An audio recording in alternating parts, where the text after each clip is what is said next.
combustion of 1 mole of benzene is expressed as C6H6 plus 15/2O2 giving us CO2 plus thrice of H2O. Well, if I just balance it out, it will be 6 CO2. This is the combustion of 1 mole of benzene that has been expressed to us. Okay. The standard enthalpy of combustion of 2 moles of benzene is minus x kilojoule. तो x की value हमें पता करनी है. हमें क्या क्या given है? Enthalpy of formation of 1 mole of C6H6 given है. Enthalpy of formation of 1 mole of carbon dioxide given है. Enthalpy standard enthalpy of formation of 1 mole of water given है. तो हमें एक तरह से standard enthalpy of combustion for 2 moles of benzene calculate करना है. Let's calculate it out basically ना. सो गाइज, एक मिनट ध्यान से सुनते हुए जाइएगा जो जो मैं आपको यहाँ पर चीज़ें बोल रही हूँ. फाइन. हमें एक तरह से enthalpy of combustion of benzene के बारे में हम यहाँ पर बात कर रहे हैं. तो इन अ वे ये जो 3 इक्वेशंस हमें गिवन है for the formation of benzene, carbon dioxide and water, इन सब को जोड़ तोड़ कर we'll be then talking about the standard enthalpy of combustion of benzene. Basically पहले 1 मोल के लिए निकाल लेंगे, फिर 2 मोल के लिए निकाल लेंगे. ठीक है. तो अगर आप इन तीनों इक्वेशंस को देखें और इन तीनों इक्वेशंस को जोड़कर या तोड़कर हमको अपनी ये वाली इक्वेशन बनानी है. भाई सीधी और साफ बात बोल रही हूँ. कोई बहुत ही अलग तरीके से ट्विस्टेड तरीके से कहता है, मैं सीधी साफ बात बोल रही हूँ. इन तीनों इक्वेशंस को, ये जो मेरे पास में ये तीनों इक्वेशंस गिवन है for the formation of C6H6 for CO2 and H2, इनको तोड़ के जोड़ के मुझे मेरी कौन सी इक्वेशन बनानी है, ये वाली. और यहाँ से फिर आपका आंसर आ जाएगा. तो सबसे पहले देखिए, now if I just talk about it, एक मिनट. तो मैं यहाँ क्या करने वाली हूँ, यहाँ पर आप देखेंगे it's hydrogen basically plus half O2 giving us H2O, isn't it. तो अगर मैं इसको 3 से मल्टीप्लाई कर दूँ, इस पूरे को 3 से मल्टीप्लाई कर दूँ, तो कैसा रहेगा? Multiply it by 3.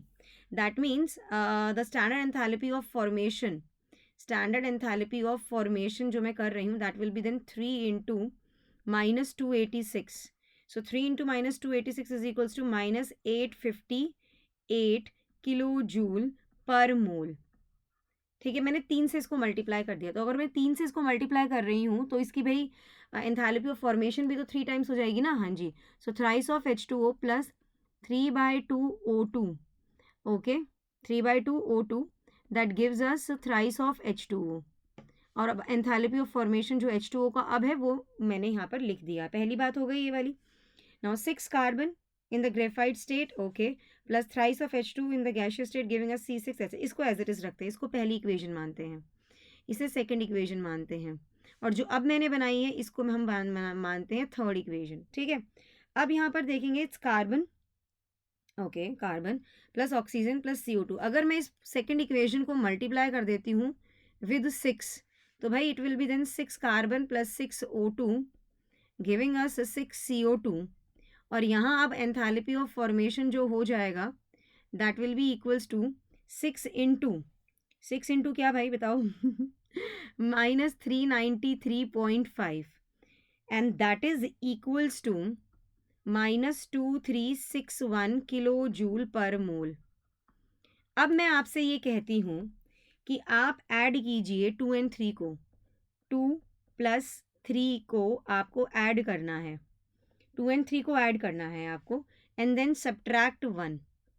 ठीक है. So when you will do it, तो सबसे पहले अगर मैं 2 और 3 को ऐड करती हूँ, ये देखो 2 and 3 को मुझे ऐड करना है, तो जब मैं इन दोनों को ऐड करूँगी मुझे क्या मिलेगा? 2 and 3 को, चलो पहले मैं 1 का हटा देती हूँ यहाँ से, 2 and 3 को ऐड करते हैं, तो हमें यहाँ से मिलेगा 6 carbon plus thrice of H2 plus 3/2 O2 plus 6 O2, okay, plus 6 O2, यही है ना, यही मिलेगा. अगर 2 and 3 को ऐड करने वाली हूँ तो मैं 6 कार्बन हो गया, 3 H2 हो गया, 6 O2 हो गया, 3/2 O2 हो गया, that gives us 3 H2O plus 6 CO2. ये हमें मिलेगा, इजंट इट? यही मिलेगा.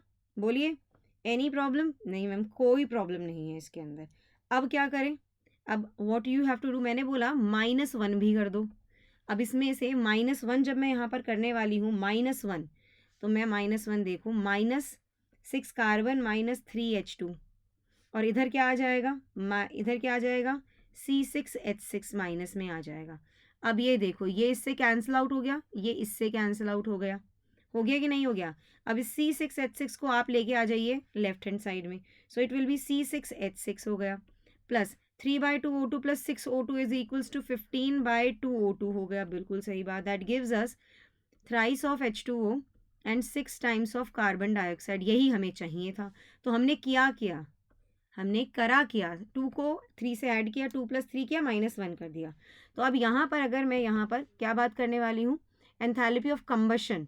सो अगर मुझे अब enthalpy of combustion for C6H6 calculate करना है, that will be then equals to 2 + 3 - 1, what is 2? 2 की एंथैल्पी ऑफ कंबशन क्या है? सेकंड इक्वेशन का एंथैल्पी ऑफ कंबशन क्या है बताएंगे? Enthalpy of combustion for second equation -2361 है, so it will be -2361. Enthalpy of combustion for the third equation -858, and ये हमने इनको प्लस किया है, -1 करना है। 1 का एंथैल्पी ऑफ कंबशन क्या है? 1 का एंथैल्पी ऑफ कंबशन 48.5 है, तो लो भाई -48.5, आंसर आपका यहाँ से आएगा -3267.5 किलो जूल पर मोल है ये, बट दिस इज़ फॉर 1 मोल, है ना, it is for 1 mole, for 1 mole of benzene, लेकिन हमें 2 मोल्स ऑफ बेंजीन के लिए करना है। So for 2 moles enthalpy of combustion of C6H6 will be equals to -3267.5 into 2, that gives you equals to -6535 basically kilojoule per mole. That is the right answer to the question, है ना, क्योंकि हमें 2 मोल के लिए निकालना था, तो x की वैल्यू क्या आ गई यहाँ पर? 6535 किलो जूल पर मोल, ठीक है, किलो जूल पर 2 मोल हो गया एक तरह से, तो हम इसको ऐसे ही लिख देंगे, ठीक है। That's the right answer to the question.